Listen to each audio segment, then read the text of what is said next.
สวัสดีครับมื้อนี้ก็มีสตรอเบอรี่มาโยโย่นะจ๊ะสตรอเบอรี่โยโย่จ้า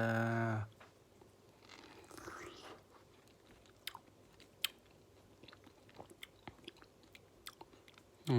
มรสดีมากเลย หวานสตรอเบอรี่โยโย่จ้า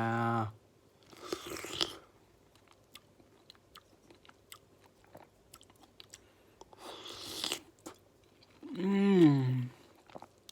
อืมลูกใหญ่ๆทั้งนั้นเลยอืมสตรอเบอรี่โยโย่จ้าสวัสดีครับ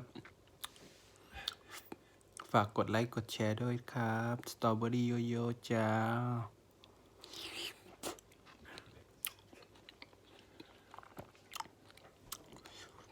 อืมลูกใหญ่ๆทั้งนั้นเลยอืมสตรอเบอรี่โยโย่จ้าเพื่อนๆครับอืมอืมสตรอเบอรี่โยโย่